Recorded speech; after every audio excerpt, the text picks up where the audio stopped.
ये नरेंद्र कास्ट। राधे राधे महाराज जी। गुरुदेव भगवान, आपकी किडनी के संबंध में जानकारी होते हुए भी हम लोग यहाँ आपसे प्रश्न उत्तर करके आपकी ऊर्जा नष्ट कराते हैं, ये अपराध तो नहीं है महाराज जी? नहीं नहीं नहीं नहीं नहीं, हमें ऊर्जा प्राप्त होती है, ऊर्जा नष्ट नहीं होती। डॉक्टरी हिसाब से तो ऊर्जा नष्ट होती है, क्योंकि बोलने से सामर्थ्य की हीनता की तरफ हम जाते हैं। हकीकत थक जाता है ना शरीर, लेकिन हमें आनंद आता है। क्यों? क्योंकि अगर एक सुधर गया तो हमारा जीना सार्थक हो गया। हमारा देश विदेश में जो ये वचन जाते हैं और उससे लोग यदि सुधर पा रहे हैं तो अपना जीवन सार्थक समझ रहे हैं। सोचो, जो किडनी फेल है वो हमको बिस्तर में पड़ाए रखती, आज भगवान ने कृपा किया है कि ऐसी स्थिति में भी हम बैच 3 बैच 4 बैच प्रश्नोत्तर करते हैं और जो पूरी दिनचर्या कर पा रहे हैं। तो हम धन्यवाद देते हैं आप लोगों का कि आप लोग सुधार में लगे हो ना अपने जीवन के, तो हमारा ये प्रयास जो है वो हमारा सफल है। समाज का परिवर्तन भी होता होगा, तो उसमें अगर 10,000 लोग अपने आचरण सुधार लिए तो हमारा बोलना सार्थक हो गया कि नहीं हो गया? सुधर रहे हैं कि नहीं सुधर रहे? समाज में परिवर्तन हो रहा है कि नहीं हो रहा? तो हमारी ऊर्जा काम कर रही है। हमारी आंतरिक ऊर्जा, भले आप शारीरिक ऊर्जा नष्ट हो रही, लेकिन हमारी आध्यात्मिक ऊर्जा बढ़ रही।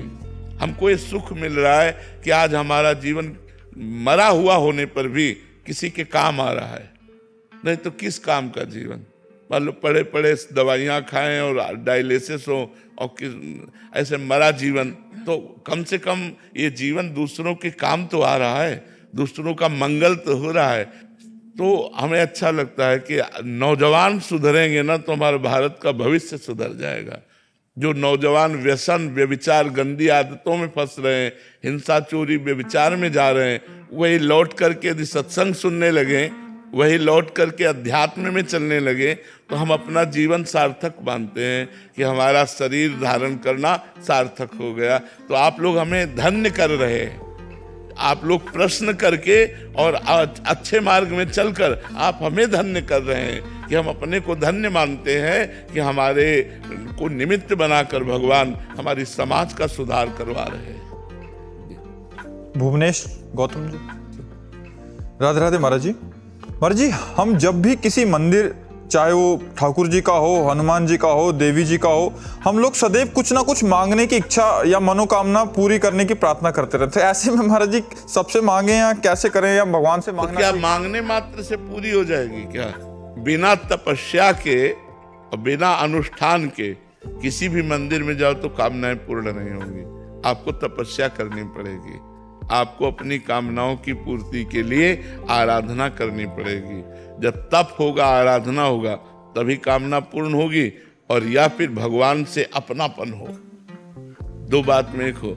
हम तो एक पीछे एकांतिक में एक बार बताया था कि हमारे भगवान का इस संसार क्या है? बाजार है। भगवान का बाजार है संसार, इसमें सब चीज है। आपको अगर खरीदना, जैसे हम बाजार जाएं, कोई दुकान में चीज खरीदें दुकान वाले से, तो पैसा होना चाहिए कि नहीं होना चाहिए कि हमको जरा ये सामान देना, और पैसा नहीं तो सामान छीन ली जाएगी, नहीं छीन ले जाए। अच्छा, घर वाला पहुंचा और बोला सुनो यार 1 किलो चीनी दो जरा, तो 1 किलो चीनी तो देगा, लेकिन वो पैसा नहीं लेगा, क्योंकि घर वाला है, हिसाब भी नहीं है। थोड़ी देर बाद फिर आवे कि आधा किलो घी देना, तो या तो तुम घर वाले बनो भगवान के, और या फिर दाम। तो घर वाले तो बन नहीं रहे कि प्रभु मैं आपका हूं, दीन बंधु पतित पावन, सर्वस्व आपका है, नाथ सकल संपदा तुम्हारी, मैं सेवक समेत सुत नारी। अब प्रभु परिवार पोषण के लिए धन चाहिए, तो फिर वो पूरी करेंगे, क्योंकि अपनापन है और आप भजन कर रहे हो, भगवान से भक्ति कर रहे हो, तो आपका चित्त जुड़ा हुआ है। और या फिर आपके पास अनुष्ठान, तपस्या, पुण्य होना चाहिए। 2 में 1 तो होना चाहिए। अगर 2 में 1 नहीं है तो मांगते घूमो, आपका श्रद्धा विश्वास कमजोर हो जाएगा। क्या देवी जी से भी मांगा पूरी नहीं किया, हनुमान जी से भी मांगा पूरी नहीं किया, तो फिर श्रद्धा विश्वास कम हो जाएगा।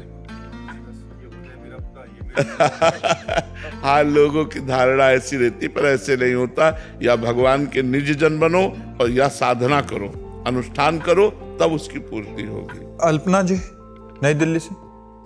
राधे राधे महाराज जी। महाराज जी, मैं एक साधारण गृहस्थ हूँ। गृह कार्य करते हुए टीवी या मोबाइल पर लीला कथाएं सुनते हुए नाम जप करती हूँ। आपसे सुना है कि टीवी मोबाइल आदि से सुनना बहिर्मुख प्रवृत्ति को बढ़ाना है। महाराज जी, ऐसा एकांत समय हमें नहीं मिल पाता जिसमें हम अंतर्मुख होके मतलब अपनी चेतना तो मानो आप जैसे रसोई बना रही हो तो आपको मोबाइल चलाने की उस समय क्या जरूरत है? अंदर ही अंदर राधा राधा राधा राधा राधा राधा राधा।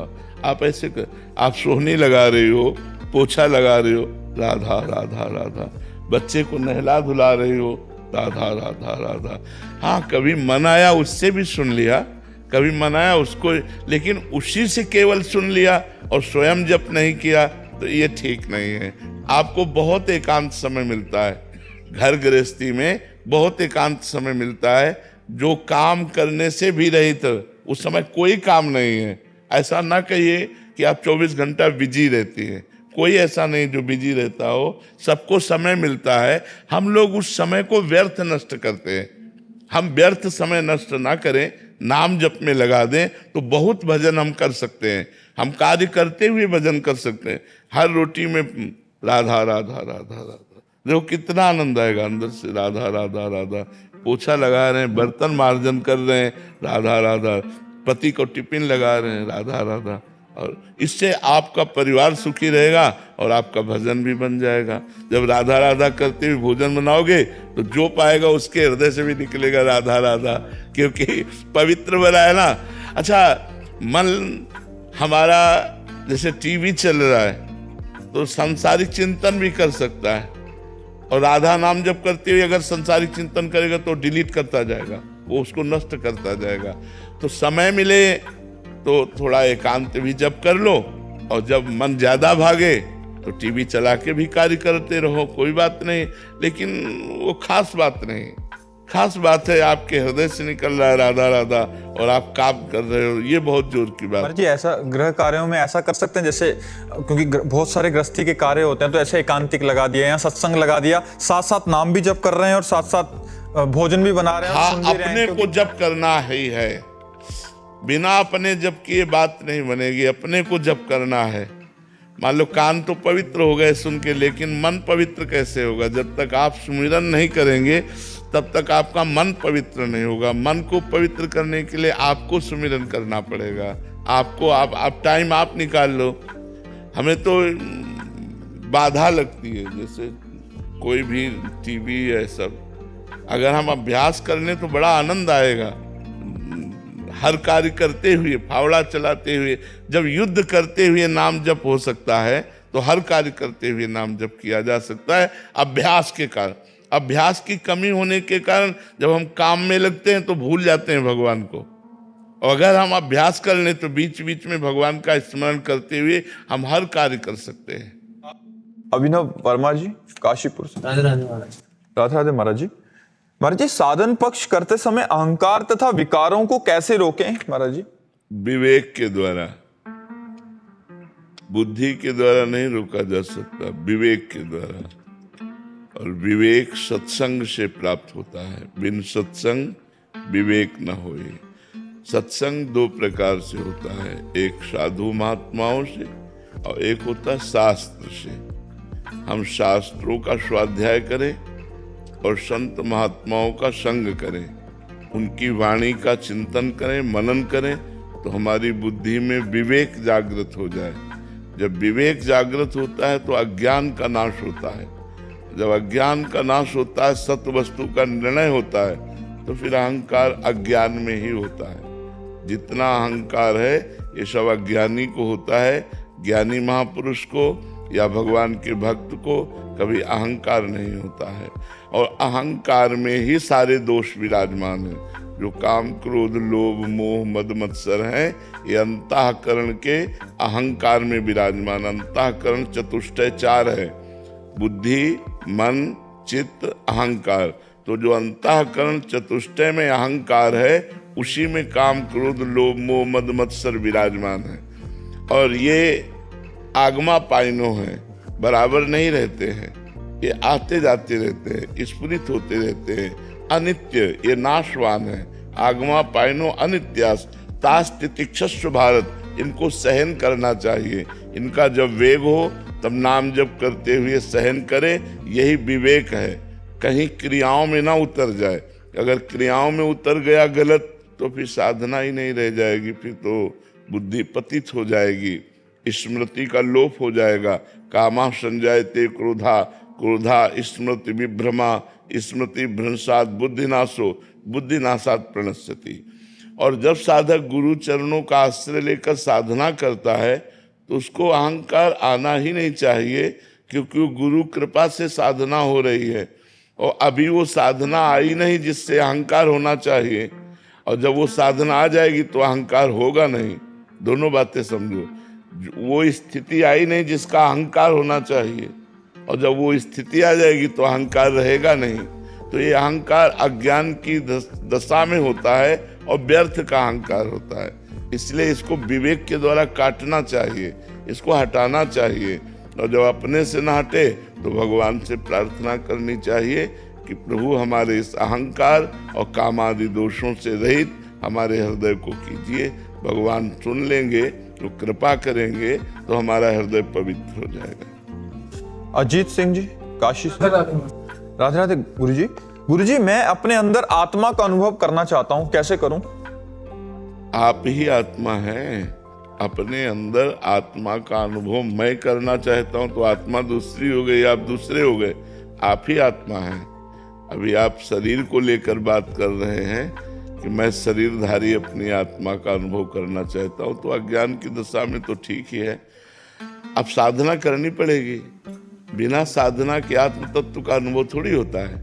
पहले सत असत का विवेक, फिर लोक परलोक के भोगों से वैराग्य, फिर अपनी इंद्रियों का दमन, मन का दमन, शास्त्र और गुरु के वाक्यों पर श्रद्धा और हर कष्ट सहने की क्षमता।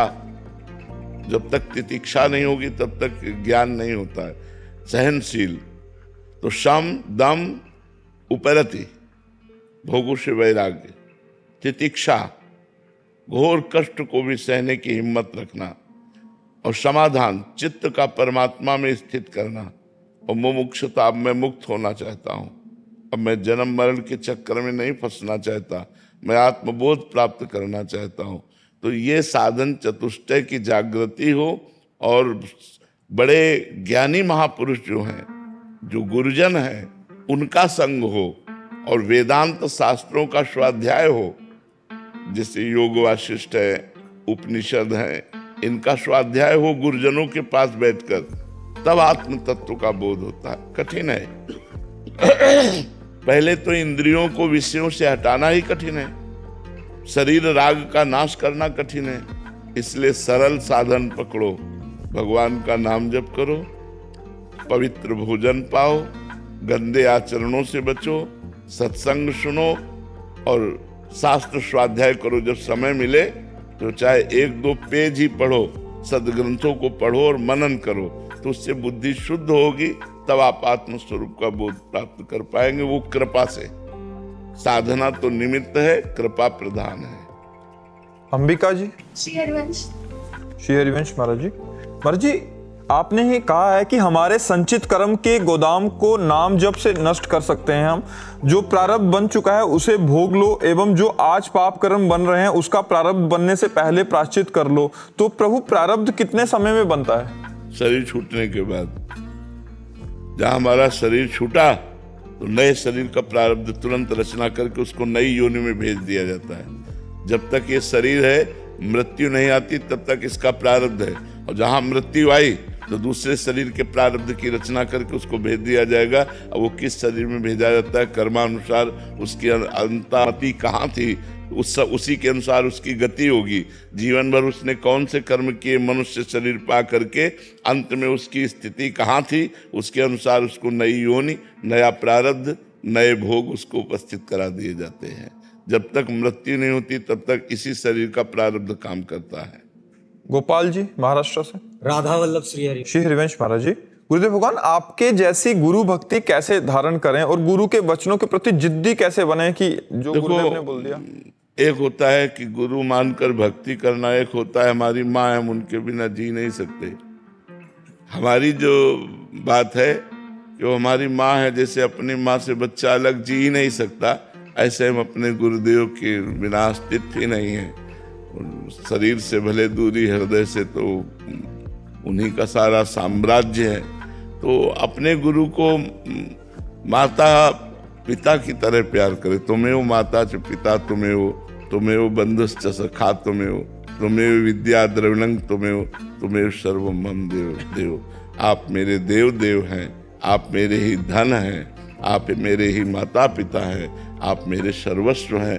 जब अपने गुरुदेव को सर्वस्व मान लिया जाता है तो अपनी ममता सर्वत्र से धीरे धीरे हटकर गुरु चरणों में लग जाती है, और जब गुरु चरणों की कृपा होती है तो भगवान का साक्षात्कार हो जाता है।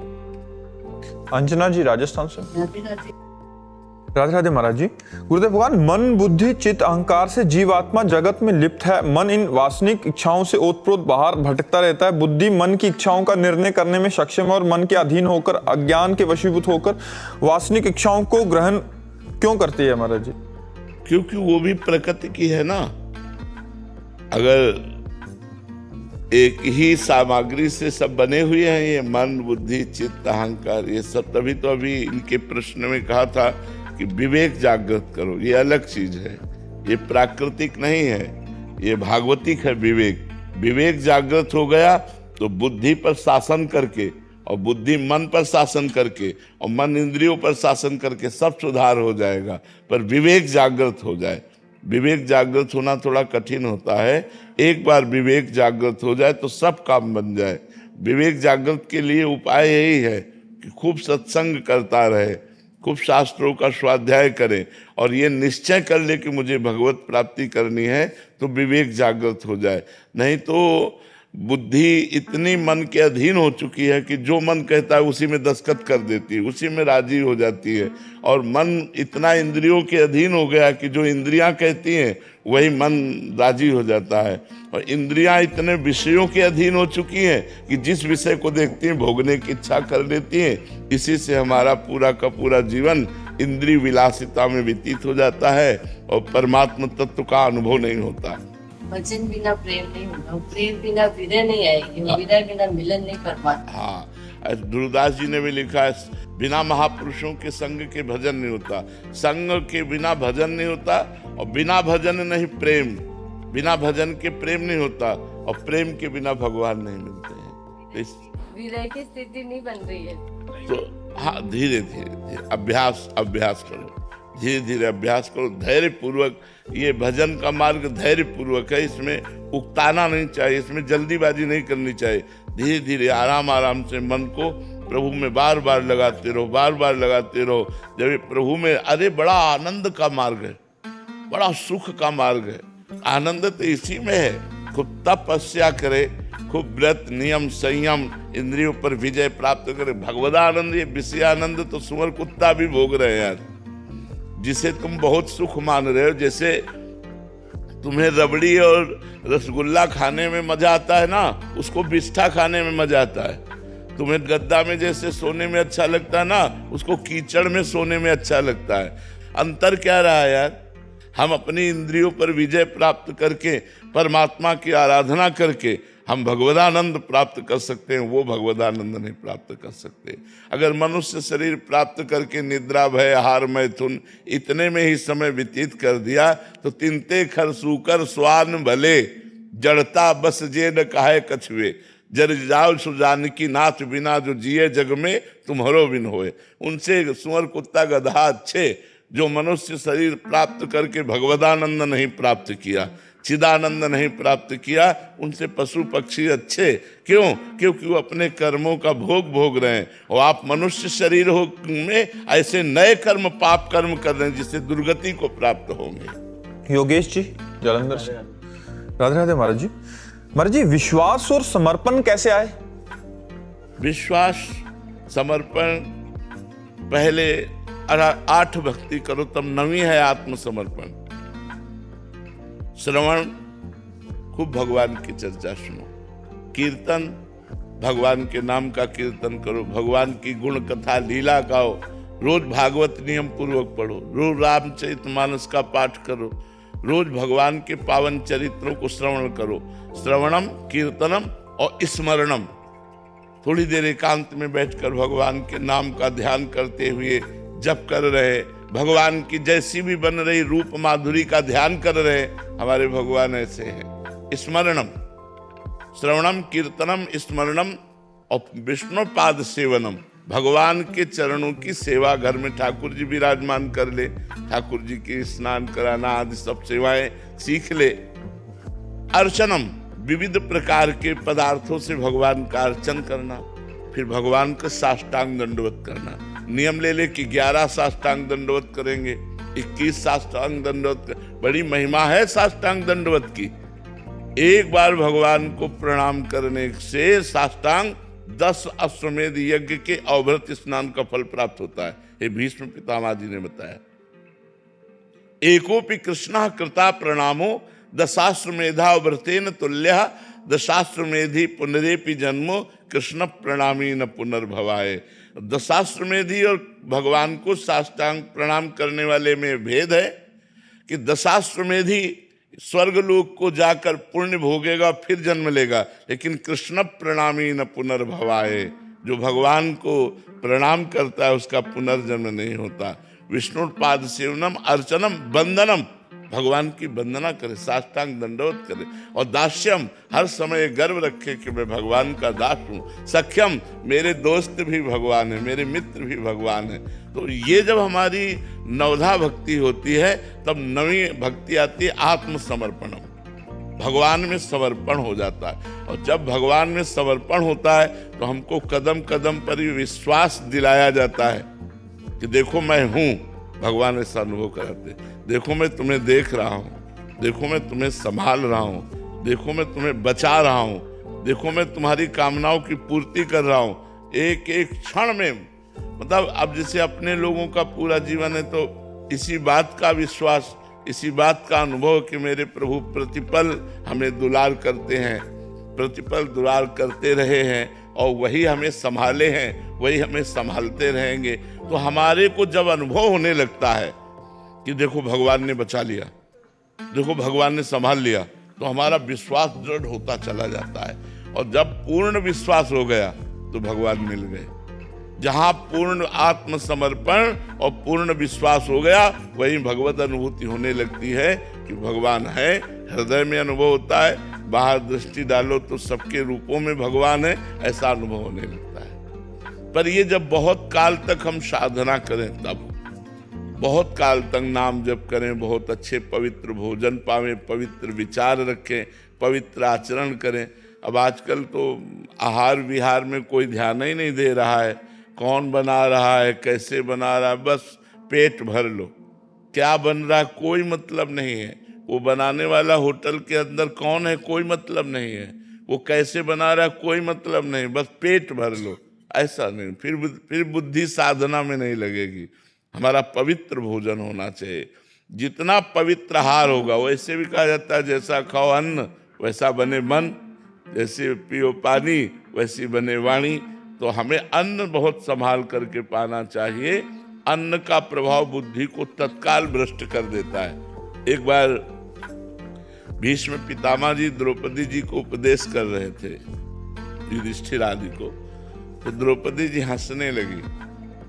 तो उनका बेटी उपदेश में हंसने का विषय क्या होता है, तुम क्यों हंसी? तो उन्होंने कहा पितामह, जिस समय सभा में मुझे निर्वस्त्र किया जा रहा था उस समय ये ज्ञान आपका कहाँ चला गया था? जब मैं चीख चीख के पूछ रही थी क्या ये धर्म है, धर्मात्माओं की सभा में एक मुझ स्त्री को, एक वस्त्र धारण किए हुए रजस्वला स्त्री को निर्वस्त्र किया जा रहा है, क्या ये धर्म है? उस समय आपका जो इस समय ज्ञानोपदेश कर रहे हैं उस समय कहाँ चला गया था? तो उनका ठीक कहा बेटी, उस समय पापी अधर्मी दुर्योधन का अन्न खाए था, इसलिए हमारी बुद्धि काम नहीं कर रही थी। 6 महीना बाणों की सैया पर पड़े हो गए, वो रक्त सब बह गया। आज हमारी बुद्धि शुद्ध है, आज जो प्रश्न करोगे उसका सही उत्तर प्राप्त होगा। तो जब तक हमारी बुद्धि शुद्ध नहीं होगी, इतने बड़े महात्मा का भी अन्न ने प्रभाव बदल दिया बुद्धि का, तो हम लोग तो बहुत छोटे जीव हैं। अगर हमारी ऐसी खान पान की सामग्री अपवित्र रही तो हम भगवदानंद पर विचार ही नहीं कर सकते। हम तो धन्यवाद देते हैं आप लोगों को कि इस कलिकाल में, इस माया के प्रवाह में आप सत्संग सुनने आए हैं, आप अपने जीवन को अध्यात्म से जोड़ना चाहते हैं। ये भगवान की बड़ी कृपा है। नहीं ऐसा माया का प्रवाह, कलिकाल का प्रवाह चल रहा है कि बस खाओ पियो, रुपया कमाओ, भोग भोगो, इतना ही दिमाग में रह गया है। मरना है, यहाँ से जाना है, ये विचार ही नहीं रह गया। हमें अच्छे कर्म करके जाना है, हमें भजन करके जाना है, हमें भगवान को पाना, ऐसे विचार ही नहीं रह गए हैं। इसलिए खूब नाम जप करो। कुछ ना बन पावे तो बस नाम जप करो, इसी से सब ठीक हो जाएगा। कलिकाल में और साधनों को करना बड़ी कठिनता है और नाम जप की बड़ी कृपा है, इसलिए खूब नाम जप करो। कृष्णा यादव जी प्रयागराज से।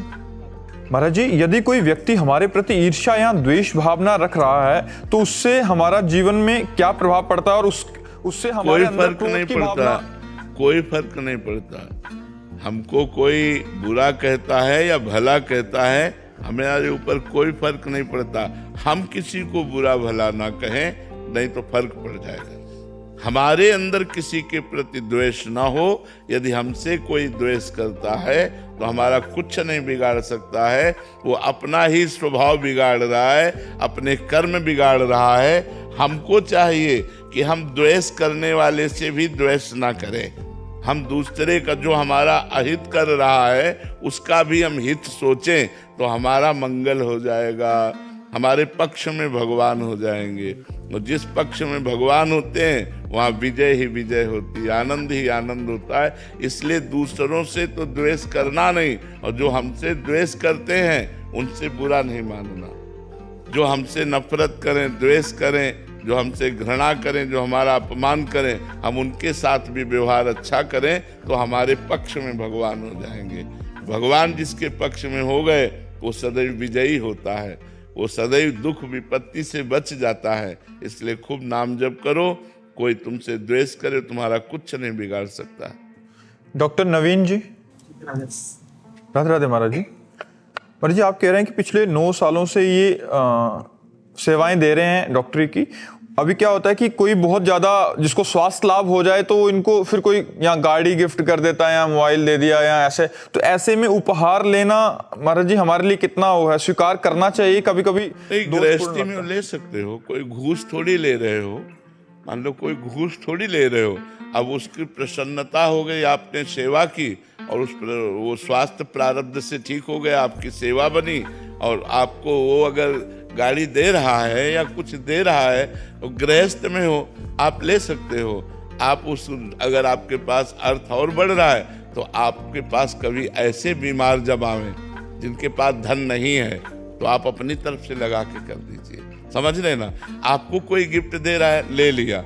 अब हम इंतजार करते हैं उस समय का जब कोई ऐसा गरीब आदमी आता है जिसके पास पैसा नहीं, अब हम पैसा लगाएंगे और उसको बीमारी ठीक करके, ये हमारी तरफ से उसको गिफ्ट होगी कि हम उसका स्वास्थ्य ठीक करके और एक पैसा नहीं लेंगे और उससे राधे राधे कहेंगे। तो ये काम करो। जिनके पास है कि हम डॉक्टर साहब हमारे पास फीस नहीं, कोई बात नहीं, दवाई का भी पैसा नहीं, हम लगा देंगे, ऐसा काम करो जिससे आपका मंगल हो जाएगा, आपके ऊपर भगवान की कृपा हो जाएगी। जो परहित करता है आप इच्छा मत रखिए, लेकिन अगर ऐसा अवसर आता है कि आपको कोई देता है तो आप उसको ले लीजिए और उसी के हिसाब से आप किसी गरीब की सेवा कर दीजिए। ठीक है ना? कृष्ण गुप्ता जी। राधे राधे महाराज जी। गुरु जी, आपकी कृपा से सत्संग में ये बात समझ आई कि ये मनुष्य जीवन भगवान की प्राप्ति के लिए मिला है। हम जब साधकों और उपासकों को देखते हैं तो खुद को उनकी चरण धूलि के बराबर भी नहीं पाते। हमें श्री जी की नित्य सेवा चाहिए पर हमसे कोई योग्यता हमें दिखाई नहीं दे पा रही। महाराज जी, ऐसे में प्रियाजू भगवान की प्राप्ति कैसी हो जाए? आप हमें ये बात बताओ, एक आदमी अगर धन चाहता है तो वो सोचता है कि बैठे रहने से अच्छा है हम लेबरी ही कर लें, तो 8 घंटे काम करता है, 500 रुपये कमाना शुरू कर देता है। जब हमें धन की इच्छा होती है तो हमें मेहनत करना पड़ेगा, केवल इच्छा मात्र से पूर्ति नहीं होगी। तो हमें यदि परमात्मा प्राप्ति की इच्छा सुदृढ़ करनी है, परमात्मा प्राप्ति करनी, तो हमें साधना करना पड़ेगा। ये पक्की बात है कि हमसे कोई साधन बनेगा नहीं, तो ऐसी बात नहीं हम मानते। हमारा मनुष्य जन्म मिला ही है साधना के लिए, हमें नाम जप करना है। ये जरूर है कि हम में बल नहीं है, हमें भगवान बल देंगे। हम अपने को अहंकार से युक्त होकर मैं ऐसा कर लूँगा, ऐसा ना बोलूँ, वो बात तो ठीक है, लेकिन अंदर से ध्यान रखना है कि जैसे धन कमाने वाले को मेहनत करनी ही पड़ती है, ऐसे ही अगर हम भगवत पद प्राप्त करना चाहते हैं तो हमें ये मेहनत करनी होगी। गंदे आचरणों का त्याग करके अच्छे आचरण करना, भगवान का नाम सुमिरन करना, भगवान की कथा सुनना, परोपकार करना, इसी से भगवान की कृपा प्राप्त होती है। ये करना पड़ेगा। अगर ऐसा नहीं तो फिर भगवान के सब लाडले हैं, भगवान का कोई दुश्मन थोड़ी है। भगवान की तो सब पर दया है, सब पर कृपा है, पर उन्नति को वही प्राप्त होता है जो मेहनत करता है, चाहे जिस मार्ग में हो। हमारे संत मार्ग में जो खूब तपस्या परायण है, खूब भजन परायण है और किसी से प्रतिग्रह नहीं लेता, वही ऊपर उठ जाता है। और जो भोगों में रत रहता है वो तो सामान्य मनुष्य की तरह रहता है। नहीं तो सही ढंग से तपस्या की जाए तो मनुष्य शरीर में रहते हुए भी भगवत भाव की प्राप्ति हो जाती है, और लोग कहने लगते हैं तो साक्षात भगवान है।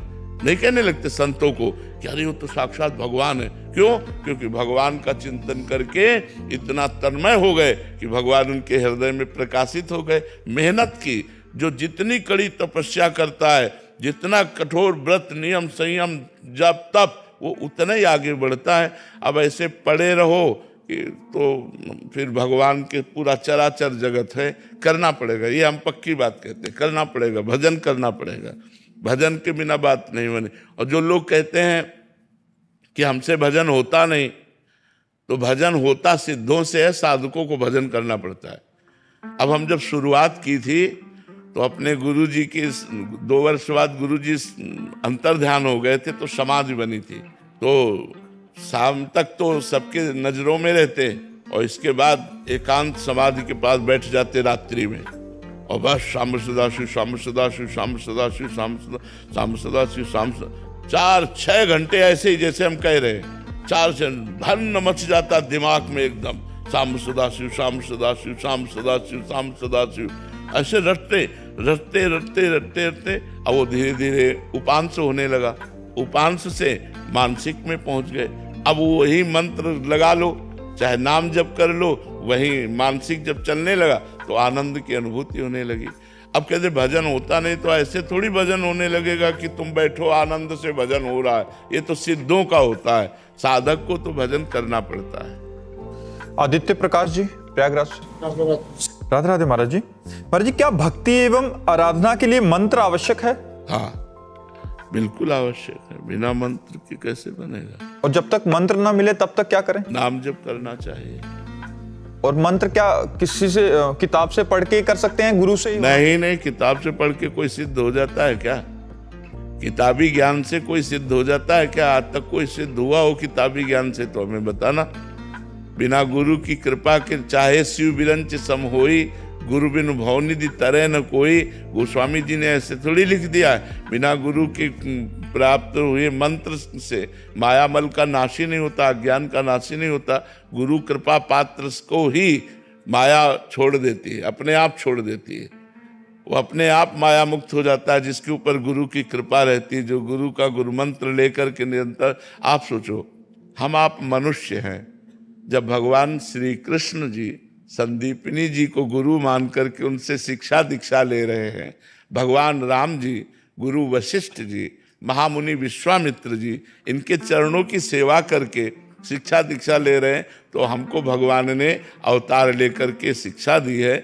जिनकी श्वासों से चारों वेदों का प्रादुर्भाव हुआ, वो भगवान किसी से पढ़े, ये आश्चर्य की बात। जाकी श्वास वेद श्रुति चारी, सो हरि पढ़े, ये अचरज भारी। वो हरि पढ़ रहे हैं, वो गुरु चरणों में बैठे हैं। हम लोग तो अज्ञानी जीव, हमको तो गुरु की जरूरत है ही, लेकिन जो स्वयं परब्रह्म परमात्मा है, उन्होंने भी गुरु बनाया, उन्होंने भी गुरु चरणों का आश्रय लिया। तो हमें चाहिए कि गुरु चरणों का हम आश्रय लें।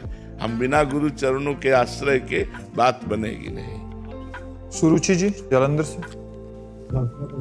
राधे राधे महाराज जी। महाराज जी, हमें कैसे पता चले कि हमारा जन्म क्यों हुआ है? हमें बताइए कि आपका जन्म क्यों हुआ है। ये जानकारी अगर मिल जाए तो आप तत्परता पूर्वक उसका पालन करेंगे। कोशिश कर सकते हैं। हमारा जन्म हुआ है साधन धाम मोक्ष कर द्वारा, पाए न जे परलोक समारा। हमारा जन्म हुआ है भगवान की प्राप्ति के लिए। भगवान ने कबहू करी करुणा नर देही, देत ईस बिनु हेतु सनेही। बिना हेतु प्रेम करने वाले कृपा सिंधु भगवान ने मुझे जो मनुष्य शरीर दिया है वो केवल भजन करके भगवान की प्राप्ति के लिए दिया। हम आकर के यहाँ रिश्ते नातों में फंस गए, भोगों में फंस गए और भूल गए कि हमारा कर्तव्य क्या है। हम अपने को स्त्री मान लिया, अपने को पुरुष मान लिया और इसी में व्यवहार करते हुए पूरा जीवन व्यतीत हो गया। अब हमारा जब अगला जन्म होगा तो मनुष्य जन्म नहीं होगा, फिर हमें योनियों में जाना पड़ेगा। 83,99,999 योनियां हैं, एक मनुष्य शरीर मिलाकर 84 लाख होते हैं। तो अन्य योनियों में क्या सुविधाएं हैं, अन्य योनियों में कितनी समस्याएं हैं, वो सब हमें भोगनी पड़ेंगी। मनुष्य शरीर में तो सुविधाएं हैं, हमें पीड़ा है तो हम अस्पताल जा सकते हैं, भूख लगी तो हम व्यक्त कर सकते हैं, प्यास लगी तो हमारे पास सुविधा है। लेकिन अन्य योनियों में बहुत सी ऐसी योनियां हैं, जंगलों में है, जो बहुत कष्ट पा रही। तो हमारा भगवान ने कष्ट देख करके हमको मनुष्य शरीर दे दिया कि चलो तुम 84 लाख योनियों से अपना उद्धार कर लो। लेकिन हम फिर वही भूल भुलैया में फंस गए, पति पुत्र परिवार इसका पालन पोषण, और बस फिर भगवान को भूल करके पूरा का पूरा जन्म फिर यूं व्यतीत हो गया। अब हमें फिर जाना पड़ेगा अन्य योनियों में। इसलिए अभी जो समय है उसे सार्थक कर लो। राधा राधा राधा, कृष्ण कृष्ण कृष्ण, राम राम राम। जो नाम प्रिय हो नाम जप करो, और जो कर्म करो वो भगवान को समर्पित कर दो, और परिवार में सब में भगवान को देखने की चेष्टा करो।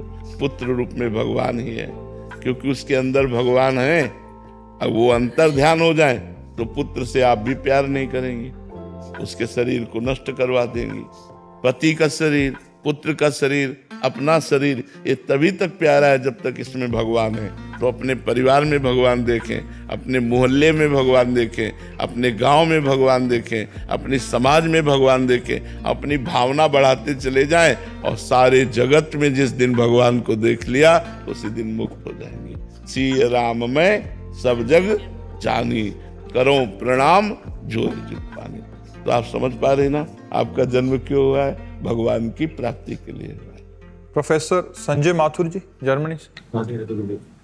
राधे राधे महाराज जी। महाराज जी, मैं पिछले 32 वर्षों से जर्मनी में कार्यरत हूँ। 2 वर्ष पूर्व आपके दर्शन का लाभ प्राप्त हुआ एवं जीवन में राधा नाम का प्रवेश हुआ। महाराज जी, तभी से कर्म भाव परिवर्तित हो गया। कर्म सेवा तो वही है, किंतु मन में कर्म के प्रति एक खिन्नता सी, एक उदासीनता से आ गई। जिन कार्यों को करने में उत्साह होता था, संतुष्टि होती थी, अब समय चुराने का मन होता है कि भजन में लगाएं। इसका है, हाँ, ये सही ढंग से नाम जप कर रहे हो तो ये उसका फल है। सही ढंग से जो नाम जप होता है तो इस झूठे संसार से मन हटने लगता है, सब व्यर्थ लगने लगता है। लेकिन अंदर ही अंदर इस बात को छुपा के बाहर से अपने कर्तव्य का पालन करना चाहिए। तो अपने कर्तव्य का निर्वाह मन ना होने पर भी करते रहना चाहिए। यही सच्चा भजन का फल है कि हमारा मन कहीं किसी कार्य में, किसी पद प्रतिष्ठा में, किसी भोग में अच्छा न लगे, उसे वो जाए ना, उसे रुचे ना, कोई चाह न रह जाए। जैसे जैसे चाह मिटती जाएगी वैसे वैसे हृदय भगवान के नजदीक पहुंचता जाएगा, और जहां चाह पूरी मिट गई तो वहां भगवत साक्षात्कार हो जाएगा। सकल कामना हीन जे राम भगति रस लीन। जिनकी सारी कामनाएं नष्ट हो गई हैं वो भगवान के प्रेम में डूब गए हैं। हम तो धन्यवाद देते हैं कि आप जर्मनी में रह करके नाम जप करके ऐसा भाव प्राप्त कर रहे हैं। बहुत उत्तम बात है, बढ़ते रहिए और इस भाव को दबाते रहिए। अंदर जितनी आग अंदर दबती जाएगी उतनी भस्म करती जाएगी वासनाओं को। जो दुर्वासना हमारे मन में जमा है ना, वो सब नष्ट होती जाएगी, वो मन निर्मल हो जाएगा। और निर्मल मन जन सो मोहि पावा। जहाँ मन निर्मल हुआ भगवान का साक्षात्कार हो गया। बस नाम पकड़ लो, बस ऐसे ही नाम जपते रहो। रिक्की जी दिल्ली से। राधे राधे महाराज जी। महाराज जी, आपके श्रीमुख से सुना है कि जब हम जैसे साधक जो गृहस्थ आश्रम में है, यदि निष्ठापूर्वक साधना करें तो वो स्वयं को तार सकते हैं। महाराज जी, अपने प्रियजनों को आपकी दिव्य वाणी के वीडियो साझा करके मैं आपके निर्देशित मार्ग पर चलने के लिए प्रेरित करता हूँ। महाराज जी, ये कार्य आध्यात्मिक उन्नति के लिए मेरे लिए कल्याणकारी सिद्ध होगा क्या? अच्छा, मतलब इसको मैं परिवर्तित अच्छा है। परिवार और मित्रजनों में सद्भावनाएं बांटनी चाहिए। जो हम जैसे हमें जो प्रिय लगा खान पान की चीज तो सोचते हैं 250 ग्राम ले लेते हैं, अपने घर वालों को ले चलते हैं, अपने दोस्तों को पवाएंगे, बहुत अच्छा लगा। ऐसे हम सत्संग में आए, हमें जो प्रिय लगा वो हम अपने परिवार को, अपने मित्रों में साझा करें कि आज हमने सुना, ऐसा ऐसा सुना। तो समस्त दुखों के नाश का एकमात्र उपाय प्रभु का नाम है। यार तुम भी जपा करो। परिवार के जनों को हम ऐसा प्रेरित कर सकते हैं, मित्रों को प्रेरित कर सकते हैं, सत्संग सुना सकते हैं। ये अध्यात्म में लगाने से उनका मन अगर थोड़ा भी लगेगा तो आपको उसका पुण्य मिलेगा कि आपका मन और अधिक भगवान में लगने लगेगा। इसलिए ऐसा करना चाहिए। दूसरों को नाम जप में लगाना चाहिए, गंदी आदतों से बचाना चाहिए। जैसे मित्र है कि अगर वो शराब पीता है, मांस खाता है, तो उसको अपने प्यार का बल रख करके कि आप छोड़ दीजिए। आप देखिएगा कितने सुखी हो जाएंगे यदि आप नाम जप करेंगे और ये गंदे भोजन छोड़ देंगे, गंदा पेय पदार्थ छोड़ देंगे, तो आपका जीवन सार्थक होगा। ऐसा करना चाहिए। एक दूसरे को उपदेश देकर सही मार्ग पर लाना चाहिए। स्वयं चले और दूसरों का भी कल्याण करें। महाराज जी, कुछ दिन तो ऐसा चलता है, ठीक रहता है। एक साधक आए थे, वो बोल रहे थे कि अभी बहुत सारे जने जुड़ गए और मुझे एक अहंकार सा होने लग गया कि मैं कुछ हूँ। तो वो सत्संग, गुरुजी कहते हैं, वो सत्संग अभी सही नहीं कर रहे हैं। अगर सत्संग सही करें तो जैसे गुरुजी ने सेवा दी हमें, तो हम तो नौकर हैं। जो कुछ हो रहा है वो गुरुजी की कृपा से हो रहा है। मान लो इतने लोगों को आनंद प्राप्त हो रहा है तो गुरुजी की कृपा से हो रहा है। उसमें मेरे को क्या अहंकार करना है। गुरुजी वाणी में बैठ के बुलवा देते हैं और लोगों को लाभ मिलता है, ऐसा भाव रखा जाता है। सब प्रणाम करते हैं। हाँ, तो वो प्रणाम गुरुजी को किया जा रहा है, ऐसी भावना करे। मेरे में तो कोई अपने को तृण से नीच समझे और चाहे लाखों लोग प्रणाम करें तो कोई फर्क नहीं पड़ता। वो इष्ट को प्रणाम हो रहा है, वो गुरु को प्रणाम हो रहा है। अगर हम अहंकार कर लेंगे तब तो फिर स्वयं गिर गए, फिर तो ठीक नहीं रहेगा। अहंकार ना होने पावे, ये जरूर ध्यान रखें। इसमें दोष है, ये दोष है, पक्का दोष है। जब हम दूसरों को उपदेश देते हैं और दूसरे हमारे कथनानुसार चलते हैं और हमारी कोई अच्छी स्थिति होती नहीं है तो लगने लगता है कि मैं इनसे श्रेष्ठ हूँ। ऐसा भाव नहीं आना चाहिए। ये आना चाहिए कि गुरु जी की बड़ी कृपा है, भगवान की बड़ी कृपा है कि उनके वचनों से दसियों लोग लग गए। क्योंकि वचन तुम्हारे थोड़ी है, वचन तो गुरुदेव के हैं, वचन तो प्रभु के हैं। ऐसे चलना चाहिए। अहंकार को विवेक के द्वारा काटना चाहिए। जब अहंकार आवे तो विवेक के द्वारा काटना चाहिए कि ये मेरी बात थोड़ी है, ये तो संतों की बात है, ये तो शास्त्रों की बात है, जिससे लोगों का कल्याण हो रहा है। मेरी क्या, मेरी स्वयं की थोड़ी कोई उपज है। ये तो हमने सुना और उनसे कहा, तो उनकी बात से कल्याण हो रहा है। और जो आपको लोग प्रणाम करें तो वो मेरे को नहीं, मेरे गुरुदेव को प्रणाम कर रहे हैं। क्योंकि मेरे अंदर जो राधा नाम आया, मेरे अंदर जो सद्ज्ञान आया, वो गुरुदेव का दिया हुआ है। तो सब गुरुदेव को प्रणाम समझ, तो जितना प्रणाम नमस्कार मिले वो गुरुदेव को समर्पित करे। जितनी अध्यात्म उन्नति हो वो गुरु कृपा से हो रही, ऐसा भाव रखे। कभी अहंकार न करे, नहीं तो फिर मार्ग रुक जाएगा, फिर पतन की तरफ चलने लगेगा। हार्दिक चौहान जी, श्री हरिवंश महाराज जी। महाराज जी, हरिवंश महाप्रभु का साक्षात दर्शन के लिए राधा नाम जप करूं या हरिवंश नाम जप करूं? राधा नाम जप से हो जाए, राधा नाम जप। गोपी गुप्ता जी, नई दिल्ली से। राधे राधे महाराज जी। महाराज जी, क्यों ऐसा होता है कि जब मुझे किसी चीज, करियर या पैसा, कोई इंसान की सबसे ज्यादा जरूरत होती है तभी वो नहीं मिलता, और जब बाद में मिलता है तो उतनी खुशी भी नहीं होती? बाद में वो खुशी पहले जैसी खुशी कैसे? प्रारब्ध, प्रारब्ध, यही एक शब्द है, प्रारब्ध।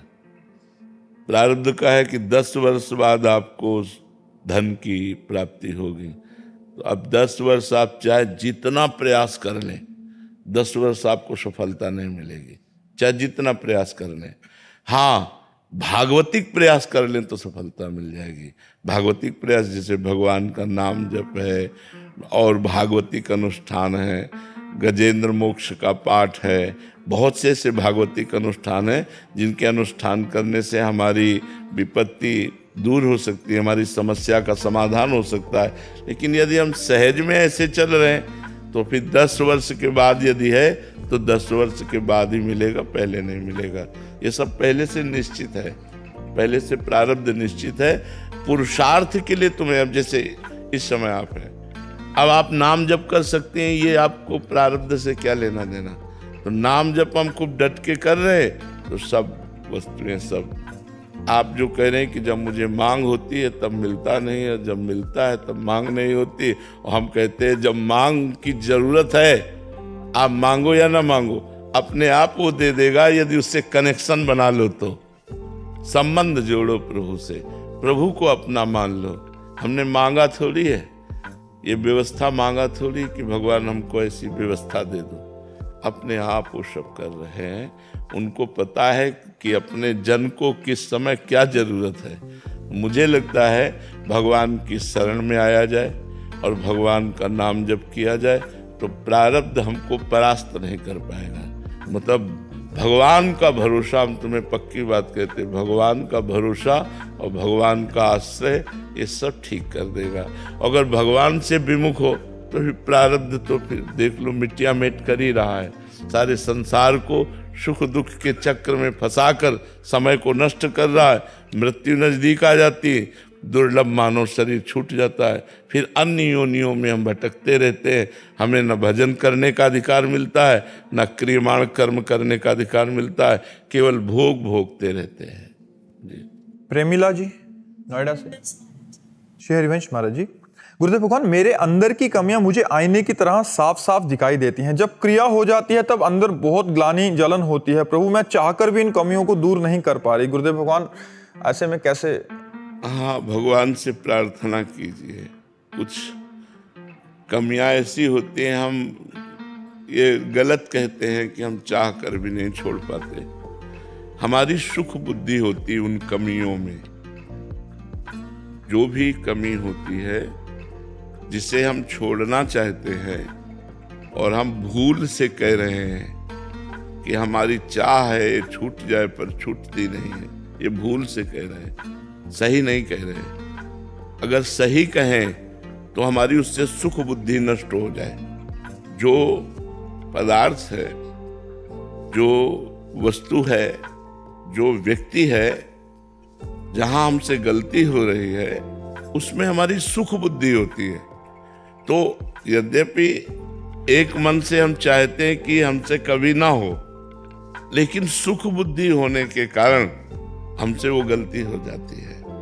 तो सुख बुद्धि का नाश हुए बिना ये गलतियां रुकती नहीं है। जब सुख बुद्धि का नाश हो जाता है तब ये रुकती है। सुख बुद्धि के लिए ज्ञान की जरूरत है, ज्ञान ही वैराग्य दिलाएगा, और ज्ञान के लिए भजन की जरूरत है।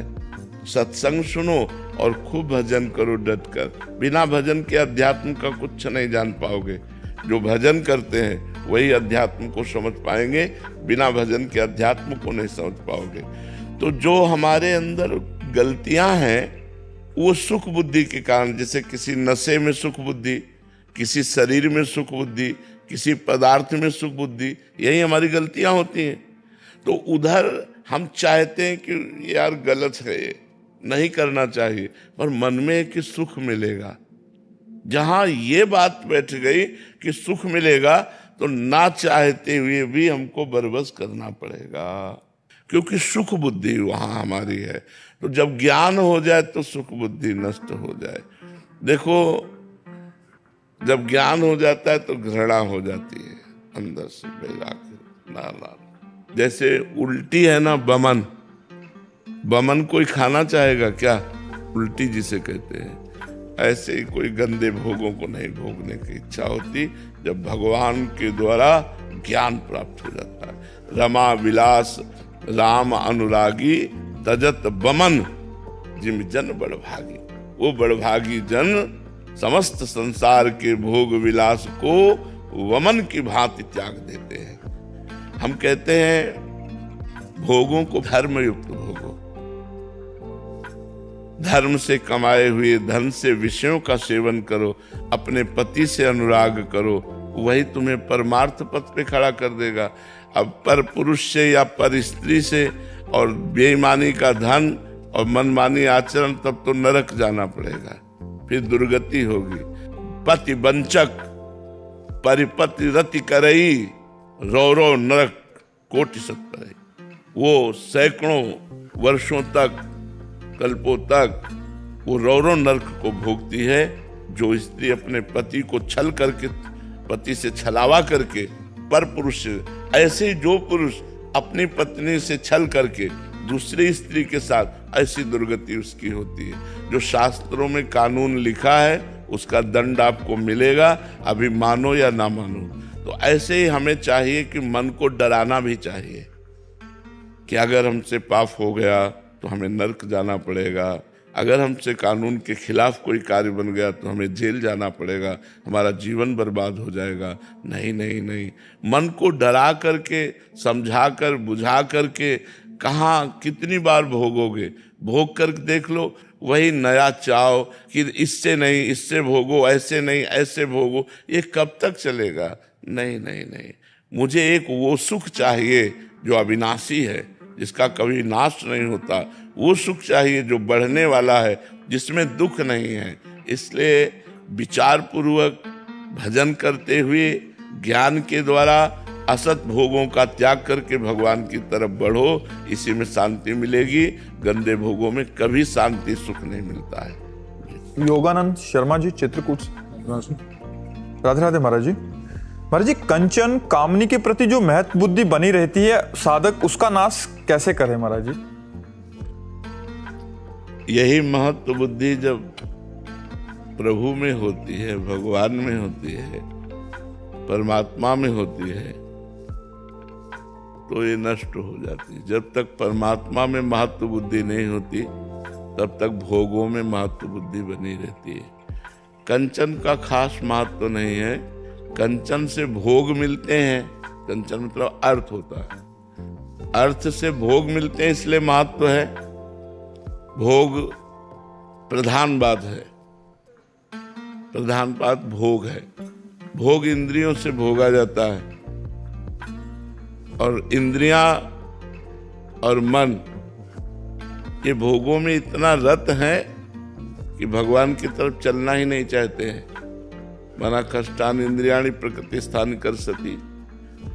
तो जो हमारे अंदर की ममता है, आसक्ति है, राग है, ये ऊर्ध्वगामी न होकर अधोगामी हो गया। अब हमको प्रयास करना, मनुष्य जन्म साधन धाम, मोक्ष कर द्वारा, पाए न जे परलोक संभारा। ये हमें साधना करने के लिए मनुष्य जन्म मिला है। यदि हम संयम पूर्वक आहार करें, सबसे पहली साधना की भूमिका आहार पर टिकी हुई है। पवित्र आहार और थोड़ा आहार, सूक्ष्म आहार, दबा के खूब ऐसे अच्छे अच्छे पदार्थ भोजन को साधन। शरीर का मांस बढ़ेगा, वजन बढ़ेगा, भजन नहीं बढ़ेगा। और जब तक भजन नहीं बढ़ेगा, तब तक आप इंद्रिय और मन पर विजय नहीं प्राप्त कर सकते। तो जब हम भगवान की लीला कथा सुनते हैं, भगवान के प्रेमी संतों का संग करते हैं और स्वयं शास्त्रों का स्वाध्याय करते हैं, तो धीरे धीरे हमारी बुद्धि में महत्व बुद्धि भगवान की तरफ होने लगती है। अगर हम मोबाइल से गलत दृश्य देखेंगे, गंदे बच्चों का संग करेंगे, गंदे लोगों का संग करेंगे और गंदी क्रियाएं करेंगे, तो हमारी महत्व बुद्धि भोगों में बनी रहेगी। और जब तक भोगों में बनी रहेगी, तब तक हमको गिराती रहेगी बार बार। इसलिए हम अधिक समय नाम जप में, कुछ समय शास्त्र स्वाध्याय में और कुछ समय सत्संग में। रोज हम संतों के पास नहीं पहुंच पाते तो मोबाइल है, मोबाइल से सत्संग चयन करो महापुरुषों के, साधारण मनोरंजन वाले नहीं। महापुरुषों के वचनों को श्रवण करो और श्रवण करके मनन करो और उसके अनुसार फिर देखो कि आपकी चित्तवृत्ति प्रभु में कितनी लग रही है और संसार में कितनी लग रही है। बार बार भगवान से प्रार्थना करो, हे नाथ, बहुत जन्म व्यतीत हो गए भटकते हुए, अब भटकना नहीं चाहता, अब प्रभु कृपा करो और मुझे भजन प्रदान करो। जितना भजन करोगे उतनी महत्व बुद्धि कंचन कामिनी से हटती चली जाएगी, अच्छा ही नहीं लगेगा। भजन, खान पान ठीक हो और खूब भजन हो, शास्त्र स्वाध्याय हो, संतों का संग हो, निश्चित बुद्धि माया पर विजय प्राप्त कर लेगी। यही माया है कंचन कामिनी कीर्ति। लोकैष्णा, पुत्रैष्णा, वित्तैष्णा, यही है कामना।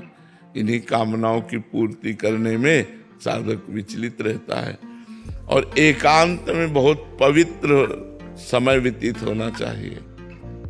अगर साधक अपना जीवन मंगल में बनाना चाहता है तो जब शयन का समय हो या एकांत कमरे में हो, उस समय बहुत सावधान रहे, मोबाइल से कोई गलत बातें न देखे, गलत चिंतन करने का अवसर न दे, नाम कीर्तन शुरू कर दे। जब मन भटकने लगे भगवान का नाम कीर्तन शुरू कर दे, नाम जप प्रारंभ कर दे। नहीं मन लग रहा, बाहर टहलने लगे, कोई गंदा दृश्य न देखे, कोई गंदा चिंतन न करे, कोई गंदी क्रिया न करे। और जब बहुत काल तक ऐसा समय व्यतीत करे, दीर्घ काल तक, तब हमारा हृदय दृढ़ हो जाता है। फिर जब भगवान में महत्व हो गया तो फिर संसार में नहीं। देखो ठाकुर हरिदास जी का जवान शरीर है, 3 लाख नाम रोज जप करते थे। हरे कृष्ण कृष्ण कृष्ण हरे हरे, हरे राम राम राम हरे हरे, हरे कृष्ण ऐसे 3 लाख नाम जप करते थे। तो एक धनी मानी पुरुष वहां से निकला तो ठाकुर हरिदास जी का चेहरा चमक रहा था भजन के प्रताप से। तो कहा तुम इसको भ्रष्ट कर सकती हो। तो उनका वैश्या संग में थी, तो उसने कहा इसको तो देर नहीं लगेगी। तो उनका तुम भ्रष्ट करो, जितना तुम रुपया कहोगे उतना देंगी। वो श्रृंगार करके उनके पास एकांत कुटिया जंगल में वो बैठ गई। अब उनसे बात करना चाहती, वो बार बार ये कहते हरे कृष्ण कृष्ण कृष्ण हरे। एक दिन पूरा निकल गया, दूसरे दिन फिर श्रृंगार करके आई, वो भी दिन निकल गया। तीसरे दिन फिर 3 लाख नाम जप करना। वो यही कहते जब हमारा नाम जब पूरा हो जाएगा तब आपसे बात करेंगे। अब 3 लाख नाम जप करना और जोर जोर से हरे कृष्ण कृष्ण कृष्ण। 3 दिन नाम कीर्तन सुनने के बाद उसको लगा मैं कितनी नीच हूं, ऐसे पवित्र आत्मा के प्रति ऐसी गंदी दृष्टि रखती हूं। चरणों में लौट गई। जब लौट गई तब उन्होंने बंद किया। हाँ, तो उनका प्रभु मैं बहुत पापिनी हूं, मैं वैश्या हूं, मैं बहुत नीच हूं। तो बोले कोई नहीं, बात नहीं, भगवान कृष्ण सबका कल्याण कर देते हैं। हमारा कल्याण कैसे होगा? आई थी भ्रष्ट करने, बोले हमारा कल्याण कैसे होगा? बोले कृष्ण कृष्ण जपो, हरे कृष्ण जपो। वो वहीं कुटिया में बैठ करके भगवान नाम करने लगी। उस कुटिया को भी छोड़ दिया उन्होंने और कुछ नहीं बिगड़ा। देखो भगवान के नाम का प्रभाव कि हरिदास जी के पास 3 दिन वैश्या आई, जंगल है, एकांत है, तो मन भटक सकता था ना, लेकिन नहीं, महत्व बुद्धि भगवान में तो मन नहीं भटका। भागवत में लिखा है वही महाभागवत है जो त्रिभुवन की राज्य लक्ष्मी देने पर भी, जिसका आधे पल के लिए भी भगवान का विस्मरण ना हो, वही भगवान का महाभागवत है। तो हमारी जब महत्व बुद्धि भगवान में हो जाएगी तो कंचन कामिनी हमारे मन को नहीं खींच पाएंगी। और जब तक भगवान की शरणागति, भगवान में महत्व बुद्धि नहीं होती तो रमैया के दुल्हन लूटे बाजार। कबीरदास जी ने गाया है कि रमैया की दुल्हन लूटे बाजार। भगवान की दुल्हन ये माया है ना, मायापति भगवान है ना, बोले बाजार खुले चौड़े में सबको गिरा रही है। रमैया की दुल्हन लूटे बाजार, कोई खिलवाड़ थोड़ी है। बचा वही सीम की चाप सके को तासु, बड़ रखवार रमापति जासु। जिसके भगवान रखवाले वही बच पाता है, नहीं तो रमैया के दुल्हन लूटे बाजार। बहुत विचित्र खेल भगवान की माया का है। हम लोग शीतला माता की स्थापना के लिए कागड़ा गए थे बैंगलोर से। उसकी स्थापना के लिए गुरुदेव श्री रविशंकर जी भी आए थे, अभी वापस यात्रा में जा रहे हैं। तो हमारे ये वेदागमा के आचार्य हैं, सूत्र आपके सामने चैंट करना चाहेंगे। सुना दो। ओम श्री गुरुभ्यो नमः। हरिः ओम। जगन्माता शीतले त्वं जगत्पिता, शीतले त्वं जगद्धात्री, शीतलाजै नमो नमः। गुरुदेव के लिए कोई संदेश? गुरुदेव के लिए क्यों संदेश कह रहे हैं? क्या संदेश? महापुरुष जन तो जगत कल्याण के लिए ही है, जगत मंगल कर रहे हैं। भगवान का चिंतन चाहे नाम से, चाहे रूप से, चाहे लीला से, चाहे ध्यान से, जैसे भी करे, वो जगत मंगल करने वाला होता है। प्रत्येक मनुष्य शरीर को जो हम प्राप्त किए हुए हैं, हमारा कर्तव्य है कि हम भगवान का भजन करते हुए जो हमें कर्तव्य कर्म मिला है उसे सच्चाई से करते हुए, भगवान की पूजा मानते हुए हम एक एक श्वास सत्य में, धर्म में, भगवान में व्यतीत करें। हमारा व्यर्थ समय न जाए। अव्यर्थ कालत्वम, जो मनुष्य जीवन की श्रेष्ठता है वो अव्यर्थ कालत्वम। हमारा एक भी मिनट व्यर्थ न जाए।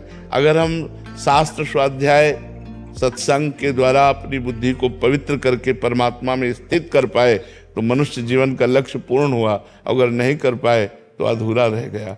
इसलिए संत महात्मा तो लगे ही हैं, जीवों को आकर्षित करके भगवान में लगाने का काम तो कर ही रहे हैं जी।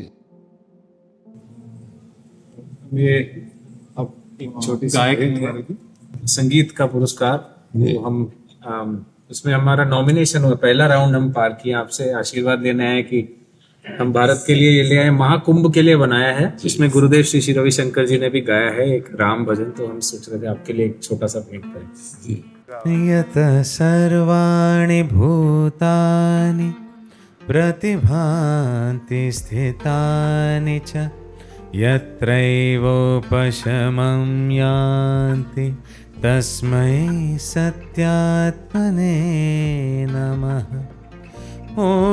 ओंकारं बिन्दुसंयुक्तं नित्यं ध्यायन्ति योगिनः,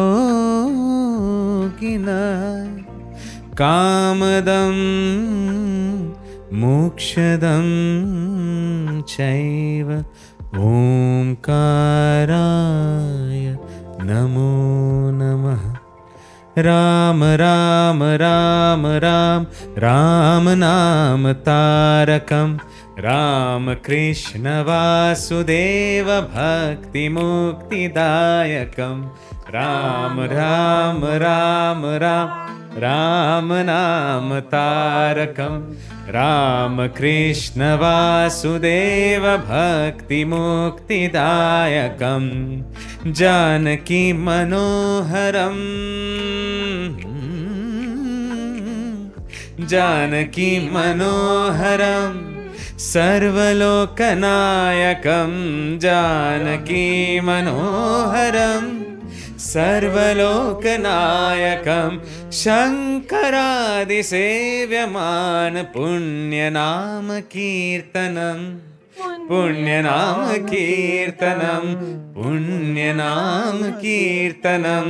राम राम राम राम राम नाम तारकं, राम कृष्ण वासुदेव भक्ति मुक्तिदायकं। श्री राधा श्री राधा श्री राधा।